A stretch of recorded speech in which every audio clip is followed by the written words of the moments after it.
In the aftermath of the Titanic sinking, the British government were pressured into setting up an inquiry. It was held in the Scottish Drill Hall in London. Oh my God. Holy. Wow.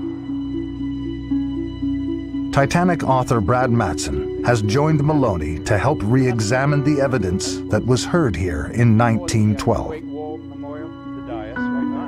This hidden gem from Titanic history is rarely open to the public. I've seen many, many pictures of it, but the photographs don't even come close to doing it justice. This is a shrine to what happened and all the evidence that was given.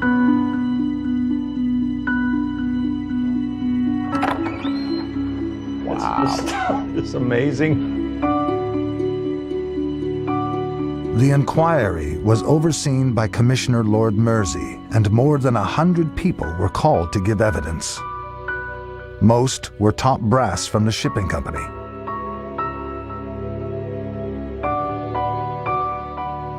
For days, the coal bunker fire was barely mentioned. But then, after being denied 2 times, Thomas Lewis won the right to question his men.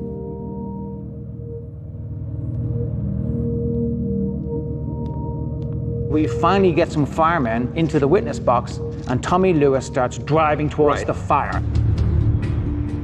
The first survivor to be questioned was one of the replacement crew who boarded at Southampton, Charles Hendrickson. Hendrickson immediately revealed that fire on this scale at sea was an exceptional event. They asked Hendrickson, "And when did you last see a fire in a coal bunker?" "I never saw one before." It has been suggested that fires in coal bunkers are quite a common occurrence.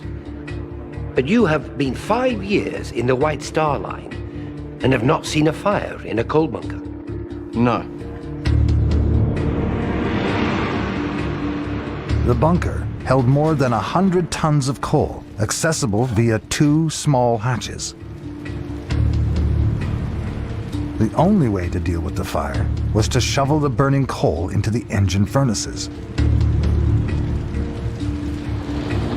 3 days into the voyage, Hendrickson and his team were still shoveling the burning coal. The Saturday is the eve of the sinking. So the ship was on fire until 24 hours before it hit the iceberg. And how long did it take to put the fire itself out? The fire wasn't out much before all the coal was out. Once all of the burning coal had been cleared out, Hendrickson discovered evidence of the extreme temperature generated inside the bunker. What condition was it in? You could see where the bulkhead had been red hot. red hot. Yeah, this is incredible. This is one of the ship's major protections. Right. And it's burning red hot. That seems to me like a very big deal indeed. The steel wall that had taken the brunt of the fire was one of the Titanic's main bulkheads. The bulkheads divided the ship's interior into separate watertight compartments. In the event of a breach in the hull, they would stop water from flooding the entire ship. Now the firemen at the inquiry revealed that the bulkhead had been severely damaged by the fire. And he says, it was dented. It was damaged at any rate. Yes, warped. This is a crucial area to defend the ship against the ocean coming in. That's amazing. A warped bulkhead should have raised serious concerns, but incredibly, the damage inside the emptied coal bunker was just covered over. I just brushed it off and got some black oil and rubbed over it. To give it its ordinary appearance. Yes.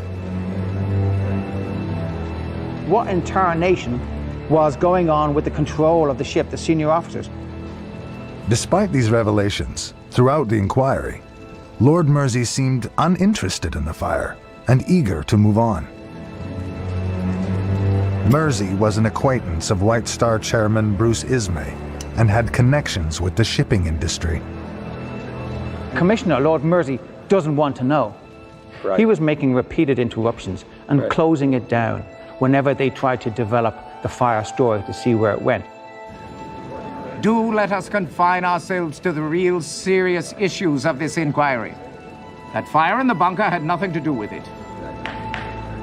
This is a phenomenal piece of information, and Mersey doesn't want to hear any of it.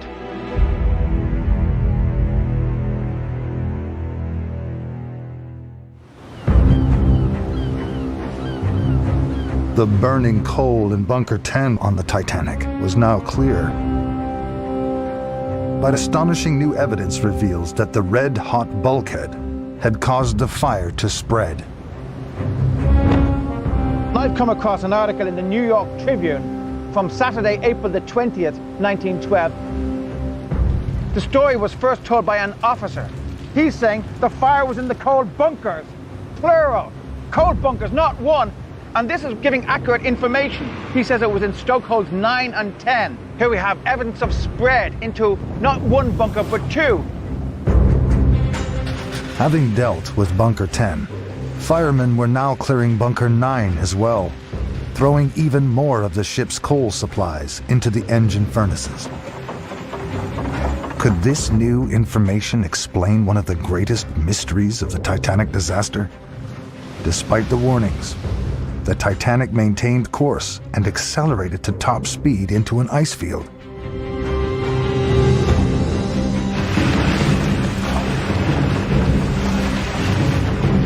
It's a long-standing misconception that the Titanic was trying to set a record for a transatlantic crossing. The ship simply wasn't fast enough to clock the quickest time. So why did she hit top speed? A spreading fire, causing hundreds more tons of burning coal to be emptied into her furnaces, could finally explain the mystery. That huge amount of coal being transferred into the hungry furnaces faster than they would like. This is the impelling, driving force that is feeding into a ship. She's now at 22.5 knots, charging towards her destiny.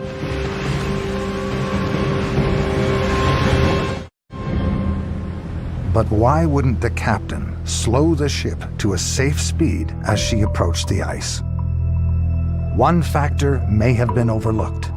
Britain was in the middle of a miners' strike, and the Titanic had taken on only just enough fuel to make it to New York. The fires had burned through her stock, and losing momentum would have wasted more of her dwindling supply. Well, if she was to slow down, then when to pile on the speed again, that would increase your coal consumption. If it's at a premium, we're going to run short. Days away from her destination, the Titanic didn't have the coal reserves left to do anything more than maintain speed and stick to her course. That does make sense. It seems to be a logical sequence. And this is a relevant thing which has affected the performance of the ship. And I think you lit another fire under this investigation. When J. Bruce Ismay and Captain Smith read the ice warnings, the possibility of hitting an iceberg seemed unlikely, while the danger of running out of fuel before reaching New York was very real. Just consider, she's on a maiden voyage, carrying a gaggle full of millionaires on board who've got arrangements and shares to look at when they get to New York. They weren't to foresee the strike of the iceberg, but they could foresee not arriving in New York because they ran out of coal. That would be damage to prestige and the PR for a White Star.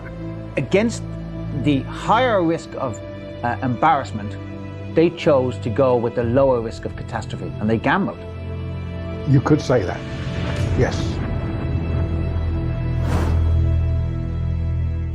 At 11:40 p.m. on the 14th of April, 1912, 400 miles off the coast of Newfoundland, the Titanic struck an iceberg. The hull, potentially weakened by the coal fire inside, was punctured. But the bulkheads held firm, as they were designed to do, and kept the water at bay.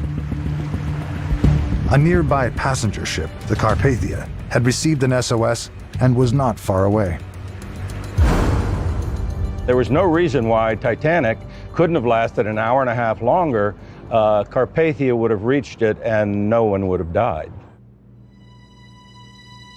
According to an eyewitness, after inspecting the ice damage to the hull, the ship's designer, Thomas Andrews, was equally confident. Let me assure you, if the after bulkheads hold, she will not sink. What Andrews maybe didn't know is that a critical bulkhead had been badly damaged by the fire and covered over. And now, buried in the transcripts of the American inquiry, Maloney believes he has found the final event that triggered the ship's sudden sinking. So the American inquiry was brilliant in that initial surge of enthusiasm in drawing out some key answers. Fred Barrett, survivor and lead fireman, had fought the coal bunker fire and was in Boiler Room 6 at the very moment the ship hit the iceberg. Were you on duty the night of the accident? Yes. In 6th section, there was a crash, and the wall came straight through the side of the ship. Then I jumped to the next section, number 5. As seawater flooded in, he took refuge behind the very bulkhead warped by the fire. Then, around 2 hours after the collision, Barrett says the situation drastically changed.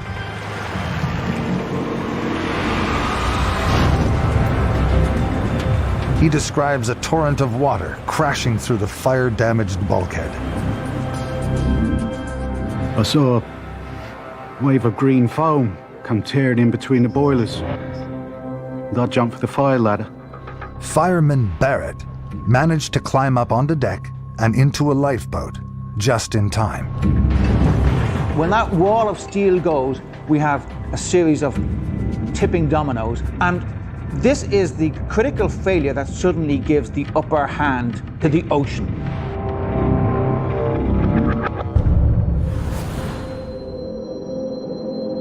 An academic study shows that at this precise moment, the ship started to sink rapidly. Within 30 minutes, the chronometer on the bridge was beneath the waves. Fireman Barrett's evidence directly links the ship's accelerated sinking to the failure of the damaged bulkhead. But did the fire cause it to give way? That's where we have to go, and I need to find out whether the fire could have played a much more crucial part than we ever thought before in the Titanic story.